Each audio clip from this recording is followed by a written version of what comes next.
Scorpio Spencer. I recognize the boy. Show him the roll book. Top of the list. I know his name. I'm his pal. I told you he ain't joined. Yes, No. he has. No, he ain't had my permission. Makes no difference. He received the 5 shillings and he signed his name. Right Yeah, well, here. you just cross his name off with that quill there, see? Then it never happened. Come on. Al Pacino tries to keep his young son from being conscripted into the Army in Revolution, one of the new movies we'll be reviewing this week on At the Movies, the movie review program. I'm Roger Ebert, film critic of the Chicago Sun-Times. And I'm Gene Siskel, film critic of the Chicago Tribune. In addition to Revolution, we'll also review the May-December romance called Murphy's Romance, co-starring Sally Field and James Garner. And at the end of our show, in our special X-ray segment, we'll take a look at the controversy surrounding the color purple. Is it fair in its depiction of black men? But first, Roger begins with a review of a film that has had a tough time getting released. It was finished nearly a year ago.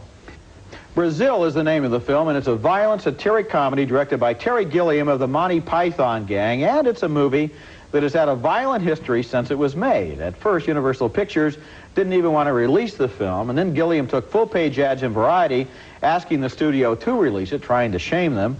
Then the Los Angeles film critics voted it the best picture of the year, still before it had been publicly released. And now here it is, a savage view of the future, starring Jonathan Pryce as Sam, a bewildered functionary who works inside a giant worldwide bureaucracy and even has to fight for his own desk in his own office. Here we are, your very own number on your very own door. And behind that door, your very own office. Congratulations, DZ-015. Welcome to the team. Yes, no, cancel that. Send 2 copies to Piper.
That scene is funny, and there are several scenes in Brazil that show a lot of imagination and effort, and yet this is a confused and unsatisfying film in which the magnitude of the special effects and the chaotic implications of the plot make the movie hard work for any audience to follow, let alone appreciate. It's almost as if Gilliam asked himself what he could get away with, and they let him get away with everything, and that was too much. This movie needs fewer explosions, of which it has a large number, fewer elaborate sets, which are bewildering in their complexity, and fewer expensive special effects. It needs a little more attention to what it's really about. That Sam character, he's a bewildered everyman, and he's an interesting creation. I wish he hadn't been overwhelmed by the production he's in. He is overwhelmed. We both saw this film a long time ago. This is a puzzle that I'd like to unravel because you and I both saw this film, I think it's about 9 months ago. That's right. I think it was a much longer version than I saw now. I think the film has been trimmed just slightly from what I saw a long time ago. I like it better, shorter. I didn't like it the first time. This time I did admire, maybe because I had gotten used to what it was about, I did admire staggering special effects, some of them quite spectacular. That's true. Buildings piling up out of the floor. I mean, it's quite amazing. It's better than the Wizard of Oz remake that they tried to do was. At the same time, it has really one idea and one idea only, which is we are being overwhelmed by technology. Hardly a fresh idea. It beats it to death, beautifully beats it to death. That's what I want to say. It's a beautiful beating to death of one idea. When you say you liked it better the second time you saw it, the funny thing is that reminds me of your defense of One from the Heart, remember, which also was a film that had a whole lot of technology in it, a whole lot of special effects. You said by seeing it twice, the human performance is built up. You were able to get into the human beings a little bit more. That did not happen for me the second time around for Brazil. It still seemed to me like an idea that was totally overwhelmed by its production, so that it was just technological overkill. Yeah, I'm telling you, they would have done it a lot better if they had taken about 50, his dream sequences, for example. I think he'd have taken all the dream sequences and thrown them out, and that would have made the picture a little bit better. Coming up next at the movies, Al Pacino goes to war against the British and gets to meet Nastasia Kinski, too. You seen them bodies floating in the river? You seen them? What are they? They just boys like you. Revolution, based on the American Revolution, directed by a celebrated young English filmmaker, Hugh Hudson, the director of the award-winning Chariots of Fire. Now add to that the casting of Al Pacino and Nastasia Kinski, and you walk into Revolution expecting to be knocked out visually and also to get some fresh insight into our nation's birthright, especially from the point of view of an Englishman. Well, forget it. I learned only one fact from this entire movie, and that is that some young boys had to fight for the Americans. I didn't realize that kids that young actually fought on our side. That's all I learned. Thank you very much. The movie goes 2.5 hours longer than what I just told you. The rest of the movie, Al Pacino walks around looking very much like Al Pacino in Dog Day Afternoon, those big bags under his eyes, giving us a guided tour of the Revolutionary War battlefields where at first he doesn't want to fight, then he does want to fight, and where he meets the pretty rich girl turned patriot Nastasia Kinski, then he loses her, then he finds her again, then he loses her, finds her again, loses her, finds her again. Oh, what a war it was. Amazing movie. Here's one of 6, I counted this, here's one of 6 scenes where the rich character played by Kinski bumps into the reluctant fighter played by Pacino. They just bump into each other. It's the middle of the war. After you take him to the hospital. I don't know. I'll go where they tell me. Where are you going to be? I don't know. Well, I'll be scouting here all winter. After that, I don't know. Indians want to go back to their families. Me, I don't know. You name your horses yet, Dave? Yeah, this is fast, and this is faster. Daisy! Daisy! Daisy! You can't come. Daisy! What? The guy gave you the coat. The captain.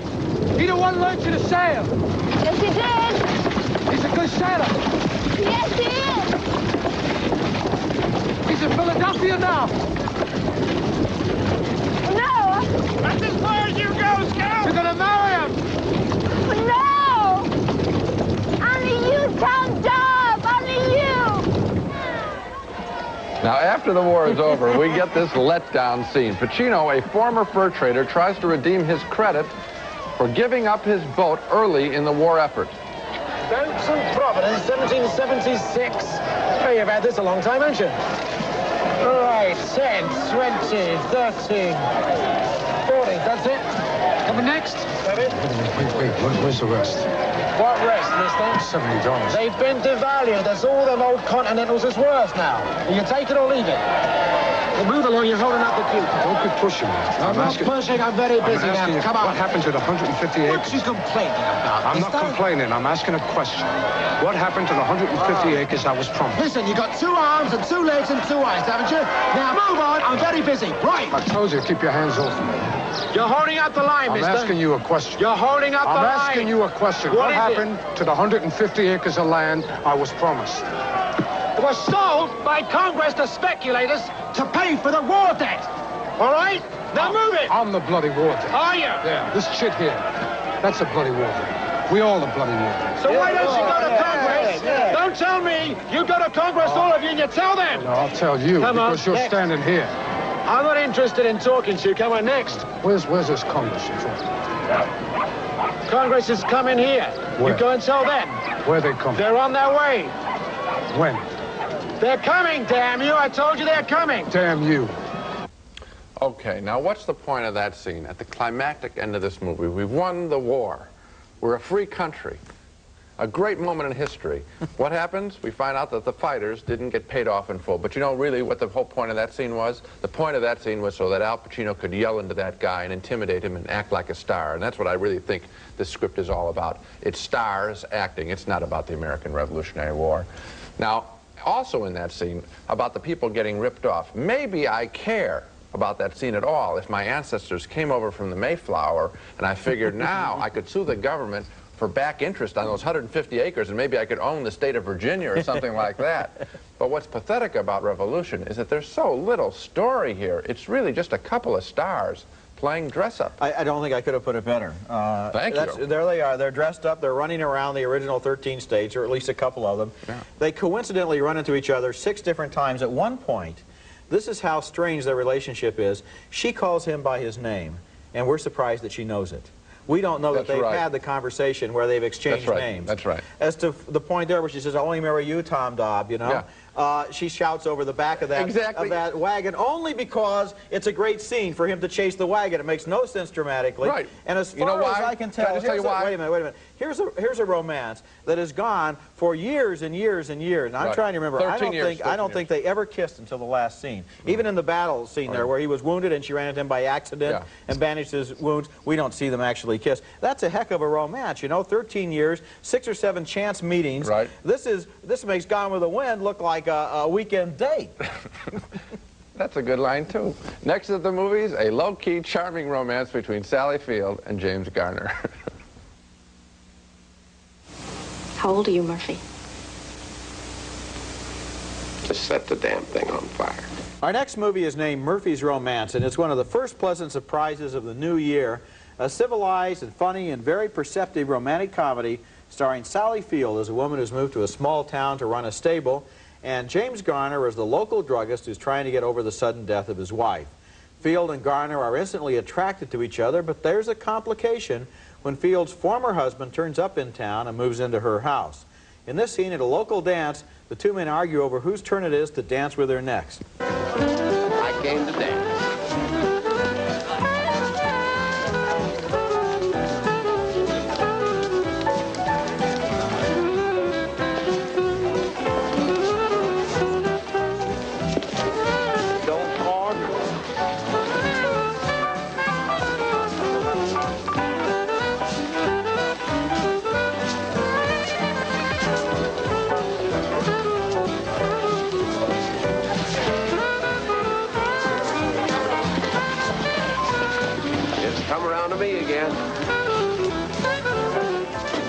Sally Field decides the ex-husband has got to go, and here she explains her decision to their son, who doesn't like the idea of his dad getting kicked out.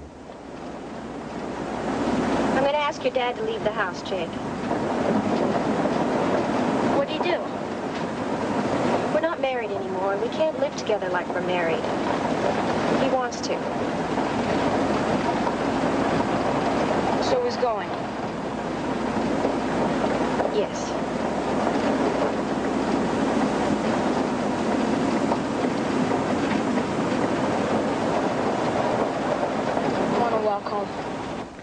What should she do? She knows she doesn't love her ex-husband. She thinks she might love Garner, and so she goes to him for advice, and in his own way, he gives her some. Give me some advice, Murphy. You know a lot. You lived a long time. You want advice? Right, dear Abby. You got problems, take them to your local minister. Your head isn't on straight, the mental health clinic's in a phone book. I'm not a lifeguard, I don't put up bail, and I'm not your damn Dutch uncle.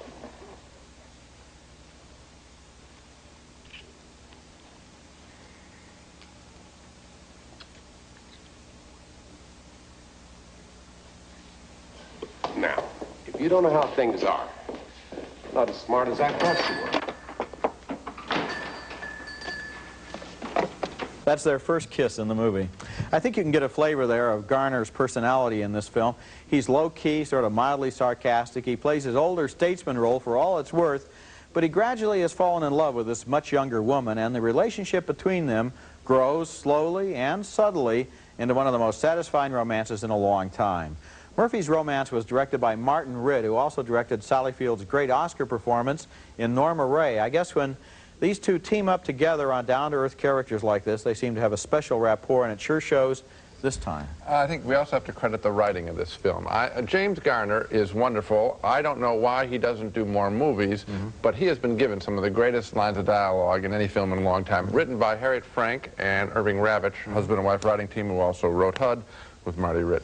And I like the film, too. I thought it was a little slow getting started.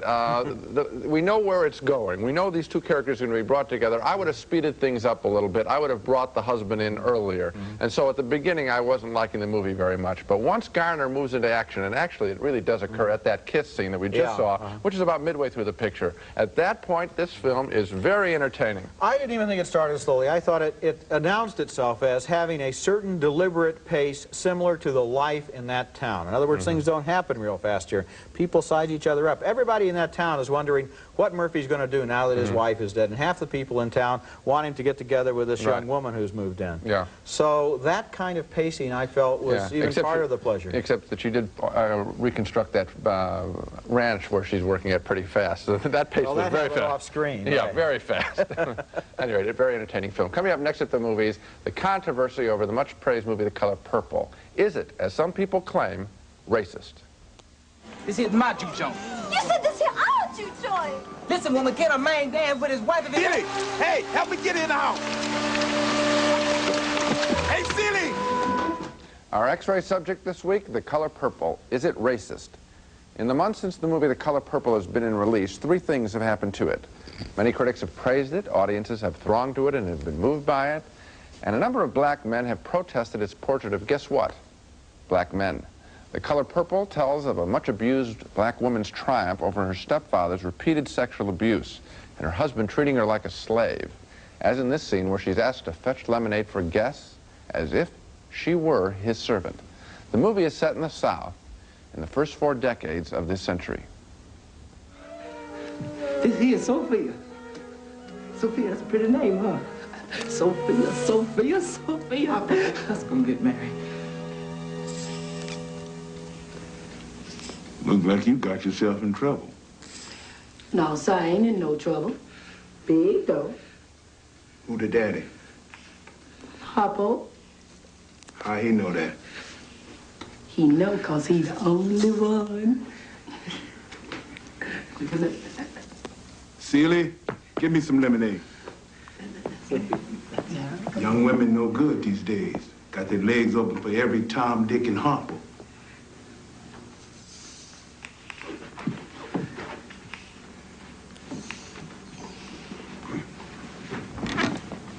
No need to think I'm gonna let my boy marry you just 'cause you in the family way. Ain't cold enough. He young and limited. Pretty gal like you can put anything over on him. Now, in that scene, you saw the cruel husband and the wimpy brother pushed around by his fiancée. Also in the picture, the husband's father is a real tyrant, too, and then there's that very, very cruel stepfather at the beginning of the film. And that's rough stuff, right? But racist? No, I say. First, the film is based on a prize-winning feminist novel by a black woman, Alice Walker, who has every right to think that black women have been ill-served by black men for many years, just as a white woman, like Gloria Steinem, can argue the same thing about white men and become a celebrity for doing it. Second, the film is really much more about black women than black men. It's a stirring, sweet portrait of survival. And that the black men aren't just a bunch of goodies is a sign of growth in American movies, if you think about it, because we're starting to get now both good and evil black characters in American movies. That's terrific. The only legitimate complaint black men can have about this film is that they are reduced to mostly playing supporting characters. And typically in the movies, it's true, supporting characters come in, do their thing, and split so the stars can tell their story. And so supporting characters typically are one-dimensional. But that just means that this is a typical movie in its portrait of supporting characters, not a racist film at all. It's a wonderful film. I agree with you, Gene. It is a great film. It would be a shame if people stayed away from it or got the wrong attitude going in because of these complaints. Because it seems to me it is time in American movies to allow black people to be good and bad and indifferent just like all of the other people we see in the movies. It's no longer, we don't need this protectionism where every black man has to be a Sidney Poitier helping the nuns build their church out in New Mexico. Right. You can have bad people who are black in movies, just as we have bad people of every other race, and every movie doesn't have to be complete. Every movie doesn't have to have a complete spectrum. This movie doesn't have good black men in it. Okay, Superfly didn't have good black women in it either. You know, add them all up and you get movies, which is what we've been talking about for the last 80 years, ever since every ethnic group wants variety. Variety, variety, variety. Here's a little variety. They don't like this part of variety, some people who are the subject of it, but they're getting variety. They're also getting a very good movie, and a good movie, I think, about black people, which is the point, not men, not women. Now let's take another look at the movies we reviewed this week. We both voted thumbs down on Brazil, the confusing, overdone, futuristic satire, and 2 more thumbs down on Revolution, just as confusing in its bewildering story of the American War of Independence. But 2 thumbs up for Murphy's Romance and its warm-hearted love story between Sally Field and James Garner. I liked it even more than James. Now that's it for this week. Next time we'll repeat a show that has caused as much comment as any we've done on At the Movies. It's called Is Hollywood Selling War to Kids? And we'll look at the merchandising of Rambo and other films that celebrate war. That's next time, and until then we'll see you at the movies.